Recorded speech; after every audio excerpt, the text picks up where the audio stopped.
देखिए, धर्म ही इनके पास एक ऐसा हथियार है जिससे देश की जनता को गुमराह करते हैं। हम उनसे सवाल पूछना चाहते हैं कि धर्म के नाम पर हिंदू जो शब्द इस्तेमाल करते हैं तो ये किसके अनुयायी है? एक तरफ हमारा गरीब दोना पत्तल में लेकर के फूल माला खड़ा रहता है घंटों घंटों, और दूसरी तरफ बड़े लोग आकर के वीआईपी कल्चर से भगवान के दर्शन पा जाते हैं। तो इस अन्याय को कौन रोकेगा? जब वोट लेना होता है तो सबको हिंदू बनाएंगे, और जब दर्शन करना हो, एक पंक्ति पर खाना खाना हो, एक पात में बैठ करके भोजन करना हो, तब उनको गरीब और अमीर का फर्क नज़र आता है। तो ये नहीं चलेगा। जब सब जनता जागरूक हो गई, अपने सम्मान स्वाभिमान की लड़ाई लड़ेगा। कोई हिंदू विरोधी नहीं है, लेकिन हम उस मानसिकता के विरोधी हैं कि आप वीआईपी कल्चर से तो दर्शन करते हैं, लेकिन गरीब हिंदुओं के साथ बैठ के भोजन नहीं करते, उसका अपमान करते हैं, उसको लाइन में खड़ा रखते हैं। इसका नमस्कार, और आप देख रहे हैं कांडी बनारसी। कांडी बनारसी में आपका स्वागत है। शीतकालीन सत्र समाप्त हो चुका है, लेकिन बहुत गहमा गहमी रहा लोकसभा में। हम बातचीत करेंगे, चंदौली के सांसद हैं वीरेंद्र सिंह जी हैं, और इनसे हम बात करेंगे कि इस बार का शीतकालीन सत्र किस तरीके से रहा। सांसद जी, किस तरीके से सत्र काल इस बार रहा, क्योंकि विभिन्न मुद्दों पर बेबाकी से विपक्ष ने सत्ता से सवाल पूछा? देखिए, हम लोग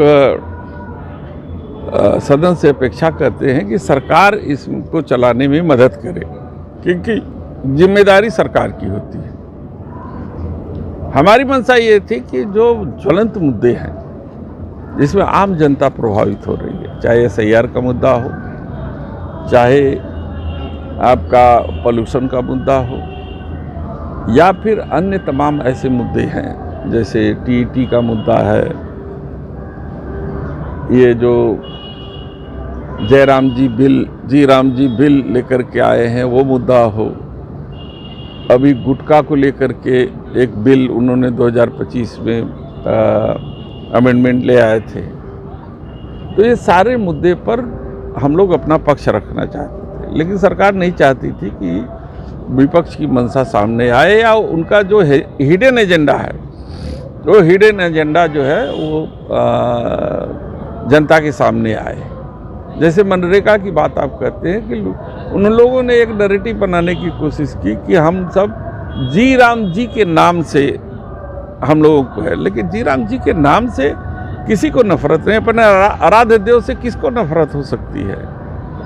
तो ऐसी परिस्थिति में हम लोग हिडन एजेंडे के रूप में जो छुपा हुआ उनका अस्त्र था, जिसमें गरीबों के खिलाफ था, जैसे प्रदेशों को जो बजट अलाट कर रहे थे, पहले 10% था और अब 40% कर दिया है। अब बताइए कि जो प्रदेश 10% नहीं दे पा रहा था, वो प्रदेश अब 40% बजट का कैसे देगा? रोजगार की गारंटी जो हमारी थी उसको हमने मजबूत किया था, इन लोगों ने उसको भी डाइल्यूट किया है, और 50-60 दिन किसी को कोई काम न देने की बात कही है। क्यों नहीं किए? कि वो सामंतवादियों के खेतों में जा कर के वो गिड़गिड़ाएं, वो उनके घुटने पर बैठ जाएं सामने, जो आज़ादी से पहले हुआ करता था। आज़ाद भारत में इसकी कल्पना किसी ने की नहीं थी, और ये भारतीय जनता पार्टी मजबूर कर रही है मजदूरों को कि उनके खेतों में काम करने के लिए वो जो है मजबूर हो जाएं।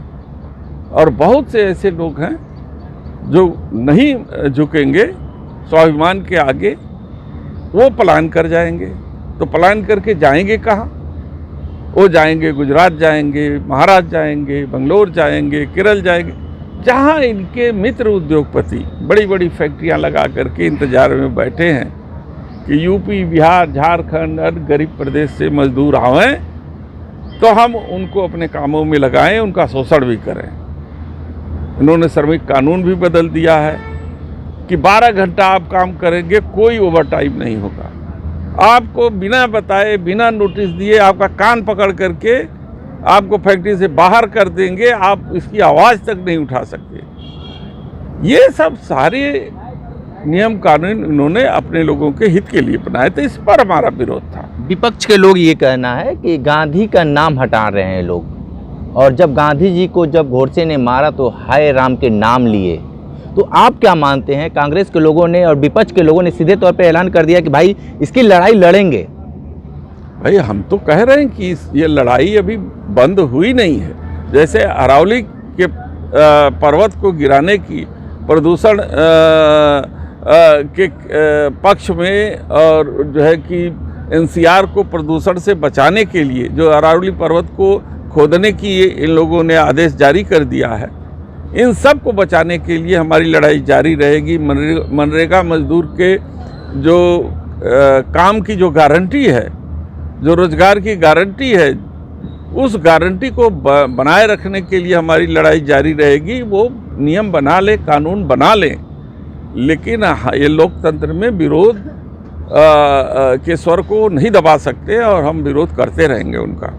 कांग्रेस के नेता अजय राय ने अमिताभ ठाकुर की पेशी के दौरान जिस तरीके से पुलिस ने व्हिसिल बजाया, व्हिसिल इसलिए बजाया गया कि मीडिया सवाल न पूछ पाए, अमिताभ ठाकुर से कोई बातें ना हो पाए, इसलिए लगातार सीटी बजाया गया।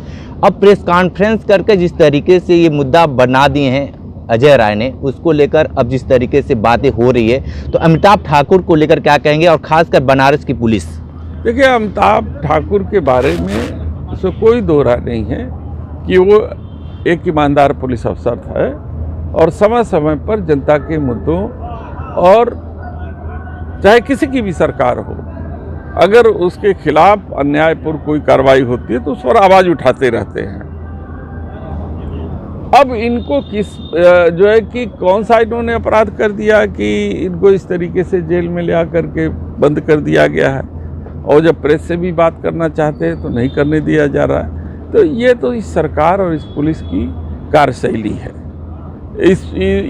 इस बारे में बहुत बहस की ज़रूरत भी नहीं है। जी राम जी का जो नाम आया है, अब उसको लोग धर्म से जोड़ रहे हैं कि सबको नाम लेना पड़ेगा, क्या कहते हैं? देखिए, धर्म ही इनके पास एक ऐसा हथियार है जिससे देश की जनता को गुमराह करते हैं। हम उनसे सवाल पूछना चाहते हैं कि धर्म के नाम पर हिंदू जो शब्द इस्तेमाल करते हैं, तो ये किसके अनुयायी है? एक तरफ हमारा गरीब दोना पत्तल में लेकर के फूल माला खड़ा रहता है घंटों घंटों, और दूसरी तरफ बड़े लोग आकर के वीआईपी कल्चर से भगवान के दर्शन पा जाते हैं। तो इस अन्याय को कौन रोकेगा? जब वोट लेना होता है तो सबको हिंदू बनाएंगे, और जब दर्शन करना हो, एक पंक्ति पर खाना खाना हो, एक पात में बैठ कर के भोजन करना हो, तब उनको गरीब और अमीर का फर्क नज़र आता है। तो ये नहीं चलेगा। जब सब जनता जागरूक हो गई, अपने सम्मान स्वाभिमान की लड़ाई लड़ेगा। कोई हिंदू विरोधी नहीं है, लेकिन हम उस मानसिकता के विरोधी हैं कि आप वीआईपी कल्चर से तो दर्शन करते हैं, लेकिन गरीब हिंदुओं के साथ बैठ के भोजन नहीं करते, उसका अपमान करते हैं, उसको लाइन में खड़ा रखते हैं। इसका मैं विरोधी हूँ, और ये दोनों नहीं चलेगा एक साथ। जिस तरीके से आप लगातार कफ सिरप को लेकर सवाल पूछते रहे हैं, कफ सिरप मामला फिर तूल पकड़ता जा रहा है, क्या कहेंगे इस पर? देखिए, ये बड़ा संवेदनशील मुद्दा है। संवेदनशील इसलिए है कि ये हमारे माननीय प्रधानमंत्री का संसदीय क्षेत्र है, और उनके संसदीय क्षेत्र में पुलिस के नाक के नीचे इतना बड़ा रैकेट चल रहा है, और पुलिस को मालूम नहीं।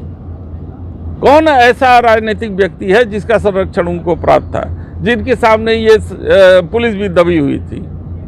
इसका बेनकाब तो होना चाहिए ना। ये जनहित का मामला है, और इसको बेनकाब करने के लिए समाजवादी पार्टी कटिबद्ध है, और इसकी लड़ाई लड़ रही है। ये कोडीन भैया कौन है, कुछ तो इसके बारे में बताएंगे? ये पुलिस इन्वेस्टिगेट करे ना कि कालीन भैया कौन है, कोडीन भैया कौन है, कौन क्या है, ये पुलिस करे। ये हम पुलिस थोड़ो है। विपक्ष के तो नेता है ना, नेता हैं, लेकिन हमारा काम इन्वेस्टिगेशन करना थोड़ी है। हमारा काम है कि मुद्दों की तरफ सरकार का ध्यान आकर्षित करना। हमने आकर्षित कर दिया है। अब सरकार के अगर कोई चहेता है तो सरकार छटपटाए, उसे साबित तो करना ही पड़ेगा, सामने तो नाम आएगा ही आएगा। यानी फोटो से ही सब चीज़ क्लियर हो पाएगा? देखिए, फोटो एक घटना है, लेकिन जिसको बड़ी बड़ी गाड़ियां दी गई हैं, किस खाते से ट्रांसफ़र हुआ है, किसकी कोठी कितनी बड़ी है, बिना बने कहाँ से वो पैसा आया है, जब ईडी इसकी जांच करेगी तो सारे तथ्य सामने आएंगे। ठीक। तो आप सुन रहे थे सांसद चंदौली के वीरेंद्र सिंह जी, बहुत सारी बातें बताए हैं, विशेष इंटरव्यू कर रहे थे। तो हमारे साथ बने रही कांडी बनारसी के साथ। नमस्कार।